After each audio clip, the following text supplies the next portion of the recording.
Hello, I'm Herman Russell. Some of you may already know me and some of you may have not. I'm Director of Sober Support at Above and Beyond. I facilitate 4 groups, 2 trauma groups, Dying to Live, which is a grief group, and Men for Sobriety, which is my favorite.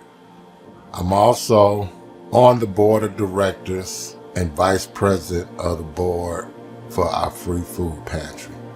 I've been involved with Above and Beyond since day one, before we even had furniture inside the place. But I told you who I am today, so let me give you a little background of who I used to be. I used to be addicted to cocaine, alcohol. I'm a victim of homelessness. And I realized that every mistake I ever made was of my own making. And a lot of my trauma came before I even picked up a drink or a drug. I believe it started from birth because my mother and father separated when I was 6 months old, and he took me to his mother.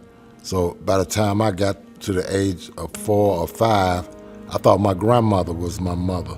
So now I'm wondering, where's my mother at? Oh, she didn't want you.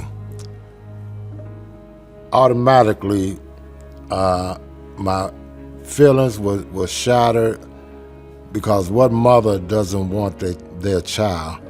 And then I found out I had 2, an older brother and an older sister, and a younger brother and a younger sister. So automatically my mind told me that it must be something wrong with me, because why would she keep 4 kids? What's one more? And then my father didn't want me because he took me to his mother's house, but he moved in with a lady with 6 kids. So I must be the problem. So early on in my life, my self-esteem was gone. I didn't think anyone loved me. The first drug I did was marijuana. I was 10 years old, and I loved it because everything, after I smoked, everything tastes better, felt better, and I laughed all the time. And I was full of rage and unhappiness, and that was like the perfect cure. But I didn't realize that it's just an illusion, because once the drugs and alcohol wear off, either my situation is worse or I had the same problem. Then one day I tried cocaine. And when I hit it, I knew right then and there that I was gonna do this again. And I seen people on drugs, homeless, but my mind talked to me and said that I'm not gonna be that kind of person. I can handle this. See, it tricked me. It made me think I was in control, but in the process, it was consuming me to the point where I would be out of control, to the point of homelessness, starvation, and not taking care of my hygiene. I was the type of homeless guy, I didn't have a change of clothes, a toothbrush, a hair comb. Everything that I owned was on my body. 1 pair of pants, socks, etc. And so I wore that close to 3 months. So the alcohol and the drugs took over my basic needs of food, clothing, and shelter. And I never thought it would do that. I drive by here quite a bit, but actually being back in the park, this is the first time in 28 years. That spot over there where that bike rack is at, that was my last bedroom in my addiction. I was sleeping in vacant apartments, abandoned buildings, but it had been, whoa, maybe that means I'm not supposed to be over here.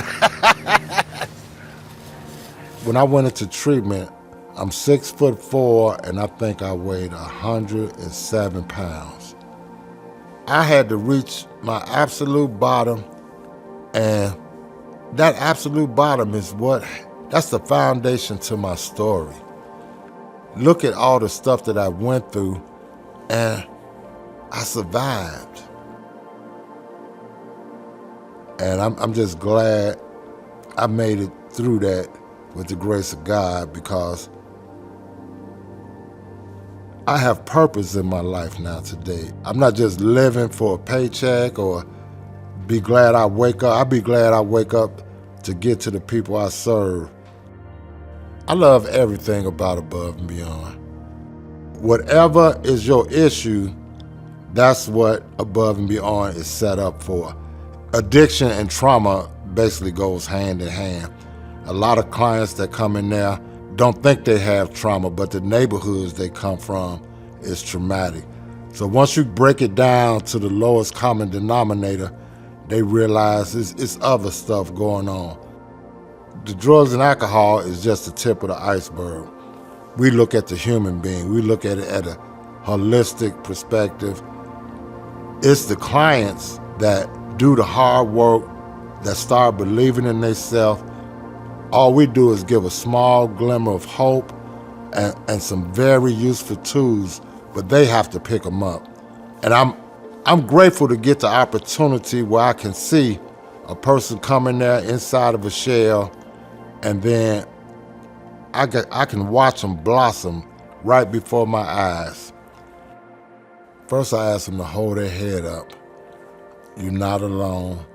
Everybody in here is addicted. So I try to knock that wall of shame down. And then my next step is to try to give them hope. Greet them with a smile, show them that I genuinely care, which is sometimes difficult, because when you've been not cared for so many years, it's kind of hard to accept that this stranger is trying to accept you. So I share some of my story with them and see how they react to that, and let them know that you can do this, because I was just like you, and I'm no better than you. I just been doing this a lot longer. This is a place where you find your purpose. This is the place where you find your true meaning. Dad has a sign, it say, "Welcome to the hokey pokey place where you turn yourself around."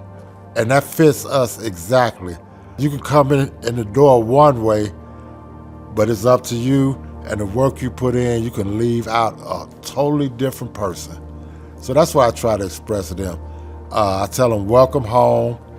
So now we in a place full of strangers. I know it's intimidating, but we just like you. And everybody's laughing. That's one thing that they can't comprehend. If this is a drug place, why everybody happy? Because they making that slow turn and they accepting who they really are. And so that gives them incentive and hope to do the same thing, hopefully. That's my job.